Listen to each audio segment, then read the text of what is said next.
I was not yet at that stage. I merely want to convey the ease of the act, the nicety of the setting.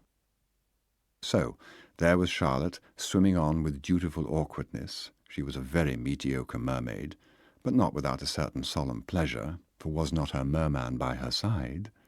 And as I watched, with the stark lucidity of a future recollection, you know, trying to see things as you will remember having seen them, the glossy whiteness of her wet face, so little tanned despite all her endeavours, and her pale lips, and her naked convex forehead, and the tight black cap, and the plump wet neck, I knew that all I had to do was to drop back, take a deep breath, then grab her by the ankle and rapidly dive with my captive corpse. I say corpse because surprise, panic, and inexperience would cause her to inhale at once a lethal gallon of lake, while I would be able to hold on for at least a full minute, open-eyed, under water. The fatal gesture passed like the tail of a falling star across the blackness of the contemplated crime. It was like some dreadful silent ballet, the male dancer holding the ballerina by her foot and streaking down through watery twilight. I might come up for a mouthful of air while still holding her down, and then would dive again as many times as would be necessary, and only when the curtain came down on her for good would I permit myself to yell for help. And when, some 20 minutes later, the two puppets, steadily growing, arrived in a rowboat, one half newly painted, poor Mrs. Humbert, the victim of a cramp or coronary occlusion, or both, would be standing on her head in the inky ooze, some 30 feet below the smiling surface of Hourglass Lake. Simple, was it not? But what do you know, folks? I just could not make myself do it. She swam beside me, a trustful and clumsy seal, and all the logic of passion screamed in my ear, "Now is the time!" And folks, I just couldn't. In silence I turned shoreward, and gravely, dutifully she also turned, and still hell screamed its counsel, and still I could not make myself drown the poor, slippery, big-bodied creature. The scream grew more and more remote as I realized the melancholy fact that neither tomorrow nor Friday nor any other day or night could I make myself put her to death.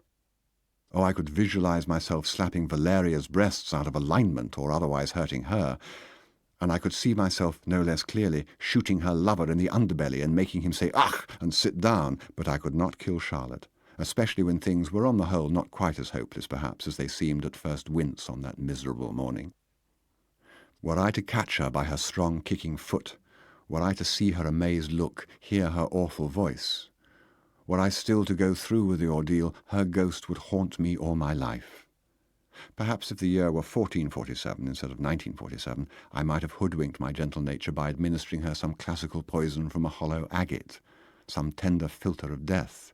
But in our middle-class nosy era, it would not have come off the way it used to in the brocaded palaces of the past. Nowadays, you have to be a scientist if you want to be a killer. No, I was neither.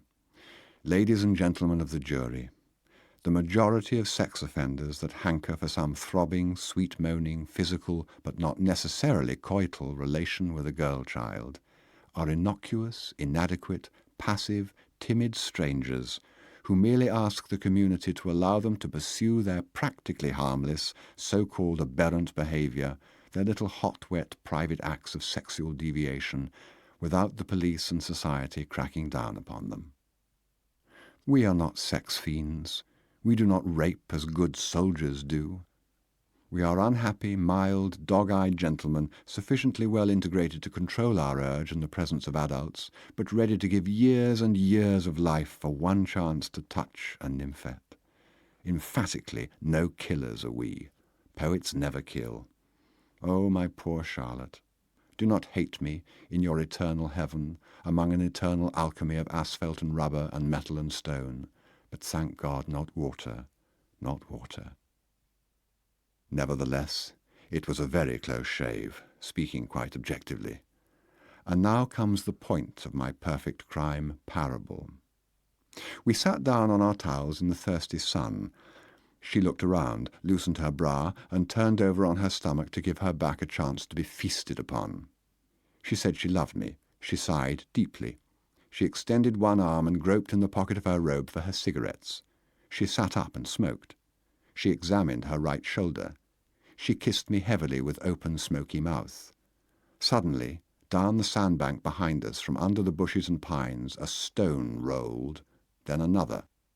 "Those disgusting prying kids," said Charlotte, holding up her big bra to her breast and turning prone again. "I shall have to speak about that to Peter Christovsky." From the debouchement of the trail came a rustle, a footfall, and Jean Farlow marched down with her easel and things. "You scared us," said Charlotte. Jean said she had been up there, in a place of green concealment, spying on nature. Spies are generally shot. Trying to finish a lakescape, but it was no good. She had no talent whatever, which was quite true. "And have you ever tried painting, Humbert?" Charlotte was just a little jealous of Jean, wanted to know if John was coming. He was. He was coming home for lunch today. He had dropped her on the way to Parkington and should be picking her up at any time now. It was a grand morning. She always felt a traitor to Cavall and Melampus for leaving them roped on such gorgeous days.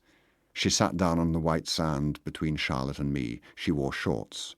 Her long brown legs were about as attractive to me as those of a chestnut mare.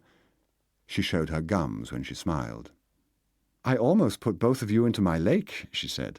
"I even noticed something you overlooked. You," addressing Humbert, "had your wristwatch on in. Yes, sir, you had." "Waterproof," said Charlotte softly, making a fish mouth. Jean took my wrist upon her knee and examined Charlotte's gift, then put back Humbert's hand on the sand, palm up.